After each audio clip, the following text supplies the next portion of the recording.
Good morning student, सभी विद्यार्थियों को मेरा नमस्कार है।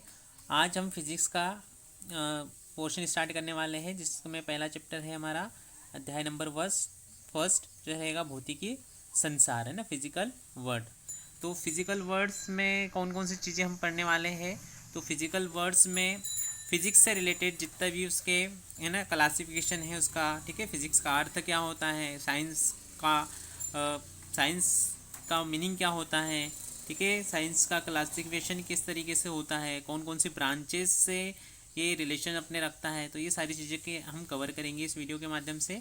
तो फर्स्ट आपका क्वेश्चन भी रहेगा कि भाई विज्ञान क्या होता है ना। तो ये सारी चीज़ें हम पहले जान चुके हैं कि विज्ञान क्या होता है, विज्ञान का अर्थ क्या होता है। जैसे आपको पता होता है कि वी प्लस ज्ञान, है ना, विविध ज्ञान या विशिष्ट ज्ञान से रिलेटेड इसका संबंध होता है ना। लैटिन शब्द साइंटिका से इसकी उत्पत्ति हुई है, जिसका मीनिंग होता है जानना, है ना, टू नो। मतलब अगर किसी चीज़ को हमको जानना है तो वो किसके अंतर्गत आ जाता है, साइंस के अंतर्गत आ जाता है, विज्ञान के अंतर्गत आ जाता है, ठीक है।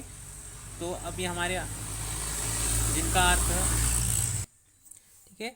तो संगठित ज्ञान को भी से भी इसको रिप्रेजेंट हम कर सकते हैं। तो आपको पता होगा कि भाई आदिकाल से ही मानव अपने आसपास होने वाली प्राकृतिक घटनाओं, जैसे हवा का बहना है, रात दिन का होना है, भूकंप के झटके हैं, ज्वालामुखी विस्फोट है, तो ये सारी चीज़ों को जानने के प्रति जिज्ञासु था। और इन सब का पता हम अपने ज्ञानेंद्रियों, आँख, कान, नाक, जीभ एवं त्वचा को ज्ञानेंद्रिया बोलते हैं, तो इनके माध्यम से लगा सकते हैं, ठीक है। तो इस प्रकार विविध प्राप्त ज्ञान को ही विज्ञान कहा गया, ठीक है। अर्थात प्राकृतिक घटनाओं को सुव्यवस्थित एवं कर्मबद्ध प्रेक्षणों, सटीक तर्कों तथा सफल प्रयोगों से समझना या इसका ज्ञान प्राप्त करना ही क्या कहलाएगा, विज्ञान। तो सबसे पहले आपको प्रश्न बन जाएगा आपका कि विज्ञान किसे कहते हैं, ठीक है। तो विज्ञान किसे कहते हैं, तो विज्ञान का आपको आंसर लिखना है यहाँ सर, यहाँ से यहाँ तक आपको इसका आंसर लिखना है कि प्राकृतिक घटनाओं से के सुव्यवस्थित एवं क्रमबद्ध प्रेक्षणों, सटीक तर्कों एवं सफल प्रयोगों से प्राप्त ज्ञान को ही विज्ञान कहते हैं, ठीक है। मतलब प्रकृति में जितनी भी घटनाएं घटित होती है तो उनका ज्ञान प्राप्त करना विज्ञान कहलाता है। अब विज्ञान का उद्देश्य क्या है, ठीक है। तो विज्ञान के उद्देश्य को हम समझते हैं एम ऑफ साइंस। तो एम ऑफ साइंस जो होता है विज्ञान का उद्देश्य, तो विज्ञान का उद्देश्य हमारे चारों ओर जितनी भी घटनाएं घटित होती है ना, उसको विस्तार पूर्वक समझना रहता है और मानव उपयोगी इनको बनाना होता है, ठीक है। कि मतलब किस तरीके से मानव के उपयोग में ये वस्तुएं काम करने वाली है, ठीक है। तो इस तरीके से विज्ञान का उद्देश्य है, एम ऑफ साइंस है, याद रखना है आपको, है ना। आपने देखा होगा कि भाई जितनी भी हमारी सुविधाजनक वस्तुएं होती है वो सारी किसकी देन है, साइंस की देन है। टेक्नोलॉजी हम जिसको बोलते हैं, तो यही से टेक्नोलॉजी क्या करती है, हमारे जीवन को सरल और व्यवस्थित बनाने का काम करती है, ठीक है। तो साइंस का एम ही वही है, उद्देश्य ही वही है। चलिए आगे बढ़ते हैं। फिजिक्स को बांटा कितने भागों में गया है, तो फिजिक्स को मुख्यतः दो भागों में बांटा गया है। साइंस को भौतिकी विज्ञान और जीव विज्ञान, है ना, physical science and biological science में डिवाइड किया गया है।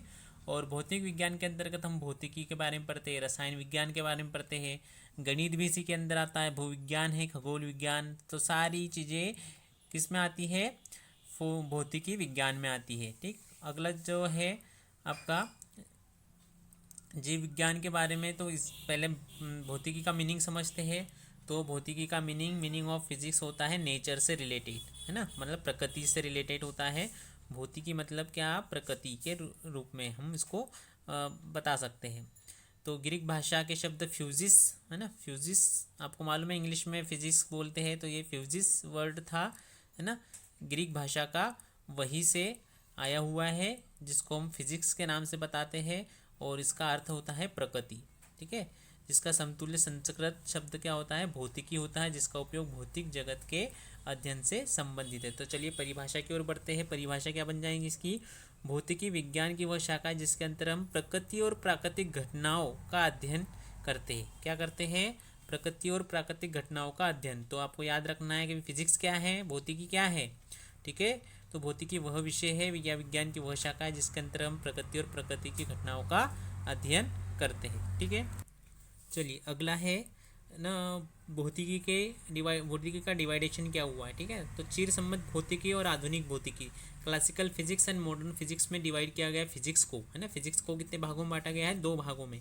तो याद रखना है चिर सम्मत भौतिकी मतलब जो 19वीं सेंचुरी थी, तो 19वीं सेंचुरी के पहले वाला जो विज्ञान था, है ना, मतलब पहले वाली जो डिस्कवरियाँ थी, ठीक है, कर्मबद्ध एवं सुव्यवस्थित ज्ञान से युक्त भौतिकी को हम चिर सम्मत भौतिकी कहते हैं, है ना। यह स्थूल घटनाओं से संबंधित है ना। कौन सी घटनाओं से, स्थूल घटनाओं से संबंध रखती है, जैसे यांत्रिकी हो गया, उष्मागतिकी, ध्वनिकी, प्रकाशिकी एवं वैद्युतिकी इसकी प्रमुख शाखा है। तो याद रखना है चिर सम्मत भौतिकी के कौन कौन सी शाखा हुई, ये वाली। फिर बढ़ते हैं आधुनिक भौतिकी, मतलब अभी तक जो चल रहा है, जैसे सन 1900 ईस्वी के बाद के भौतिकी को आधुनिक भौतिकी कहते हैं, ठीक है। तो यह सूक्ष्म घटनाओं से समृद्ध है ना। सूक्ष्म घटनाएं मतलब जो स्मॉल, है ना, चेंजेस होते हैं उससे। इसके अंतर्गत परमाणु भौतिकी, ठीक, नाभिकीय भौतिकी और संगणित द्रव्य भौतिकी, है ना, कंडेंसेंस मैटर्स फिजिक्स जिसको हम बोलते हैं, आपेक्षिकता रिलेटिविटी जिसको हम बोलते हैं, और क्वांटम प्रतिबंध का यांत्रिकी आदि का अध्ययन किया जाता है। तो ये आधुनिक भौतिकी और चिर सम्मत भौतिकी को याद रखना है आपको, है ना। क्लासिफिकेशन हुआ इसका, है ना। भौतिकी को मुख्य 2 भागों में बांटा गया है, विभक्त किया गया है, याद रखना है।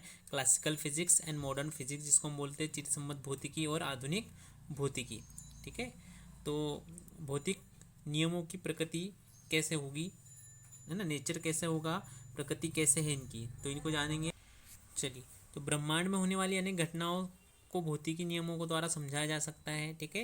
इनकी प्रकृति, इनका नेचर कैसा है। तो यहाँ पर फर्स्ट जो पॉइंट दिया है आपको, वैज्ञानिक दृष्टिकोण, है ना, साइंटिफिक एटीट्यूड, मतलब अगर हमको कोई चीज़ अगर समझना है तो सबसे पहले हमारे पास में क्या होना चाहिए, साइंटिफिक एटीट्यूड होना चाहिए, मतलब वैज्ञानिक दृष्टिकोण होना चाहिए। तर्क और प्रायोगिक तथ्यों पर आधारित विचारधारा को वैज्ञानिक दृष्टिकोण कहते हैं ना। तर्क होना चाहिए उसमें, है ना, मतलब सेंस होना चाहिए बात करने, मतलब आपको, है ना, किसी भी चीज़ को अगर जानना है तो उसके बारे में आपको उन तथ्यों को जानना पड़ेगा, आपको प्रैक्टिकल करके देखना पड़ेगा, तो जाके आप क्या कर सकते हो, किसी भी नियम को बता सकते हो या उसकी सत्यता की जांच कर सकते हो। अगला है प्रकृति के नियम, ठीक है, मतलब लॉ ऑफ नेचर जिसको बोलते हैं, है ना। तो लॉ ऑफ नेचर जैसे प्राकृतिक घटनाएं जिन नियमों के तहत घटित होती है उन्हें प्रकृति के नियम हम कहते हैं, ठीक है। जैसे रात और दिन का होना, है ना, और मतलब कुछ मौसम बदलते रहते हैं, है ना, मौसम का बदलना, तो ये सब क्या है, प्रकृति के नियम है। तो सुबह के बाद रात होना है, रात के बाद वापस सुबह होना है। तो इस तरीके से भौतिकी में अधिकांश नियमों का सामान्यतः गणितीय समीकरणों के रूप में व्यक्त किया जाता है, क्योंकि हमने पहले ही बताया है कि जो भौतिकी है वो कौन सी भाषा है, गणित की भाषा है ना। मतलब अगर आपको भौतिकी को समझना है तो आपको गणित आना चाहिए। जैसे न्यूटन का एक फेमस नियम है, आपने पढ़ा होगा उसको 10th या 9th में, कि F इज इक्वल टू क्या होता है, ma, मतलब बल बराबर क्या होता है, द्रव्यमान गुणा त्वरण। तो इससे व्यक्त किया जाता है, जहाँ पर m को हम द्रव्यमान बोलते हैं, F बल होगा और a जो होगा त्वरण होगा। फिर परिकल्पना क्या होती है ना, मतलब कोई भी चीज़ हमको जैसे किसी ने अगर एरोप्लेन बनाया होगा तो सबसे पहले उसने सोचा होगा कि हमको क्या करना है भाई, पंछी जिस तरीके से उड़ते हैं आकाश में वैसे हम भी उड़ना चाहिए, हम भी एक जगह से दूसरी जगह जाना चाहिए आकाश माध्यम से, ठीक है। तो कुछ इस तरीके से परिकल्पना करना पड़ेगी आपको, है ना। तो प्रायोगिक परिणामों अथवा प्रेक्षणों की व्याख्या करने के लिए प्रारंभिक तौर पर बनाए गए कार्यकारी नियम को हम, जिसका अंतिम सत्यापन नहीं हुआ है ना, मतलब सत्यापन नहीं हुआ है, ठीक है, तो उसको हम क्या बोलते हैं, परिकल्पना कहते हैं, ठीक है। फिर क्या है, सिद्धांत। तो प्रकृति के कुछ ज्ञात नियमों के पदों में भौतिकी निकायों, है ना, जैसे फिजिकल सिस्टम्स की व्याख्या करने के लिए प्रयोगों और प्रेक्षणों द्वारा सत्यापित परिकल्पना को क्या कहेंगे, सिद्धांत कहेंगे। तो ये टॉपिक्स थे, है ना, मतलब ये नेचर है फिजिक्स का, फिजिक्स के नियमों का, ठीक है। क्या होना चाहिए, वैज्ञानिक दृष्टिकोण होना चाहिए, उसमें प्रकृति के नियम इंक्लूड होना चाहिए, परिकल्पनाएं होना चाहिए, सिद्धांत होना चाहिए, ठीक है।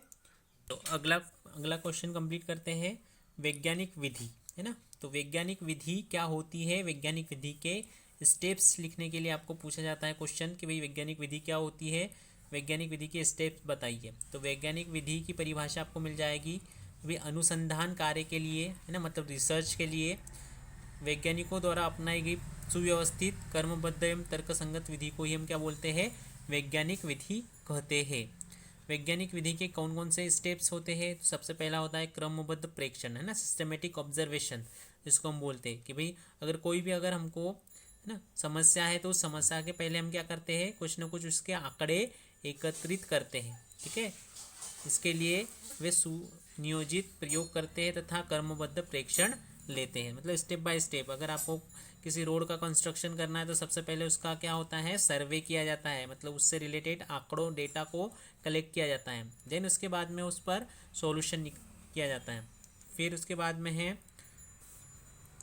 परिकल्पना का निर्माण, फॉर्मेशन ऑफ हाइपोथेसिस। प्राप्त आंकड़ों या प्रेक्षणों की व्याख्या करने के लिए कार्यकारी नियम बनाए जाते हैं। ठीक है, कार्यकारी नियम बनाए जाते हैं।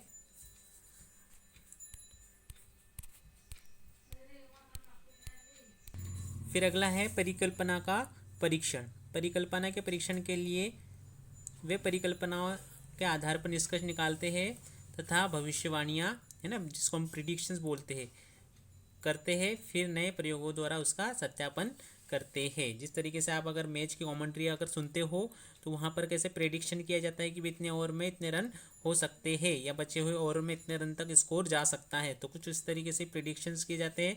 यहाँ पर फिजिक्स में भी कुछ ऐसे ही, है ना, परिकल्पनाएँ की जाती है ना। आगे है प्रयोग एवं अंतिम निष्कर्ष। तो यदि निष्कर्ष और भविष्यवाणियों का प्रयोग द्वारा सत्यापन हो जाता है तो अंतिम निष्कर्ष मान लिया जाता है। मतलब अगर आप वो ना सही हो गया, नियम आपके द्वारा जो बताया गया है वो सही है, तो उसको अंतिम निष्कर्ष दिया जाता है, फाइनल कंक्लूजन हम जिसको बोलते हैं। ठीक है, तो इतने सारे क्वेश्चन हमने आज कवर किए, आपको याद रखना है ये। ठीक, इसके क्वेश्चन आपको बनाना है और जो भी PDF भेजा सेंड किया जाएगा आपको, उसको आपको लिखना है। ठीक है, आई होप ये जो एक्सप्लेनेशन है आपको समझ में आया होगा। Thank you.